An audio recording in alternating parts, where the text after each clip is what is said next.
সেনানিবাসে আনা হয় এবং সেখান থেকে অ্যাম্বুলেন্স যোগে তার যে বাড়ি রয়েছে উপশহরের ৩ নম্বর সেক্টরে সেই বাড়িতে তার মরদেহ নেওয়া হয় এবং তার বাড়ির সামনে প্রচণ্ড ভিড়ের কারণে সেখানে আসলে তার মরদেহ সাধারণ মানুষ দেখতে পাননি। এরপরে তার মরদেহ অ্যাম্বুলেন্স যোগে জেলা স্মৃতি মুক্তিযুদ্ধ স্টেডিয়ামে আনা হয় এবং সেখানে আনার পর বেশ কিছুক্ষণ সাধারণ মানুষের জন্য উন্মুক্ত করা হয়েছিল। সাধারণ মানুষ শেষবারের মতো তার মুখ দেখেছেন এবং এরপর 4:30টার কিছুটা আগে তার জানাজা অনুষ্ঠিত হলো এবং তার জানাজার নামাজ শেষে এই মুহূর্তে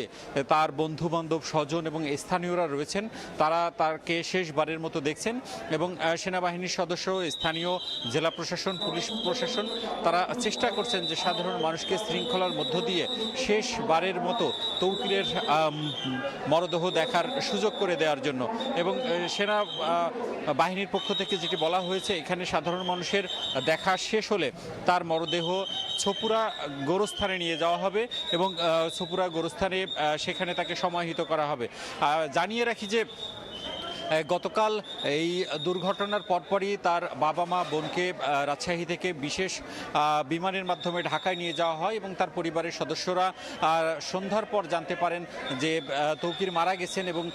সেখানে তারা তার পরে তার মরদেহের সাথে ছিলেন এবং আজকে বেলা 12টার দিকে তার ময়নাতদন্তের পর কুর্মিটোলা বিমানবন্দরের যে ঘাঁটি রয়েছে সেই প্যারেড গ্রাউন্ডে প্রথম জানাজা হয় এবং প্রথম জানাজার শেষে তাকে রাজশাহীতে আনা হয় এবং রাজশাহীতে আনার পর মানুষের যে প্রচণ্ড ভিড় সেটি উপেক্ষা করে তাকে জেলা স্মৃতি স্টেডিয়ামে নেওয়া হয় এবং সেখানে কিছুক্ষণ আগে জানাজার নামাজ শেষ হয় এবং জানাজার নামাজে এখানকার সাধারণ যারা মানুষ রয়েছেন, পরিবার স্বজনরা রয়েছেন, তার জন্য দোয়া চেয়েছেন এবং সকলে তার রুহের মাগফিরাত কামনা করেছেন এবং তারা বলেছেন যে এই উজ্জ্বল সম্ভাবনাময় যে বৈমানিক তার জন্য দোয়া করার জন্য। এবং একটু জানিয়ে রাখি যে এই বৈমানিকের জন্য রাজশাহী এবং পাশের জেলা যে চাঁপাইনবাবগঞ্জ সেখানে কিন্তু শোকের আবহ এবং পুরো এই দুই জেলা জুড়েই কিন্তু শোকের ছায়া। তৌকিরের জন্মস্থান চাঁপাইনবাবগঞ্জ জেলার শিবগঞ্জ উপজেলায়, সেখানে তার আত্মীয় স্বজন তেমন একটা থাকেন না, সে কারণে সেখানে সমাহিত না করে তাকে রাজশাহীর ছপুরা গোরস্থানে সমাহিত করার সিদ্ধান্ত নিয়েছে পরিবার এবং সেই সিদ্ধান্ত অনুসারেই এখন এখানে জানাজা শেষে তাকে ছপুরা গোরস্থানে নেওয়া হবে। আর এই জানাজায় তৌকির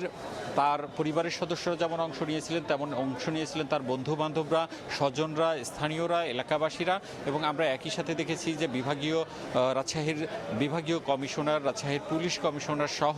স্থানীয় প্রশাসনের শীর্ষ কর্মকর্তারা এই জানাজায় অংশ নিয়েছিলেন। একই সাথে বিভিন্ন রাজনৈতিক দলের নেতাকর্মীরা অংশ নিয়েছিলেন, এলাকাবাসী অংশ নিয়েছিলেন এবং সকলেই এই নিহতের জন্য আসলে দোয়া চেয়েছেন এবং তারা বলেছেন তার কোনো ভুল ত্রুটি থাকলে সকলকে ক্ষমা করে দেওয়ার যে আহ্বান সেটি জানিয়েছেন। এবং আমরা এখন যেটি দেখছি যে এই জেলা মুক্তিযুদ্ধ স্মৃতি স্টেডিয়াম থেকে মরদেহ ছপুরা গোরস্থানে নেওয়া হয়েছে এবং সাধারণ মানুষ যারা তাকে দাফনে সহায়তা করবেন এবং দাফনের থাকবেন সেই মানুষজনও আসলে গোরস্থানে যাচ্ছেন। এবং এই ছিল রাজশাহী জেলা স্টেডিয়াম থেকে জানাজার সর্বশেষ খবর। রাজশাহীতে ফ্লাইট পাইলট তৌকিরের জানাজা অনুষ্ঠিত হয়েছে, সে খবর আমাদেরকে জানাচ্ছিলেন সহকর্মী মওদুদ রানা।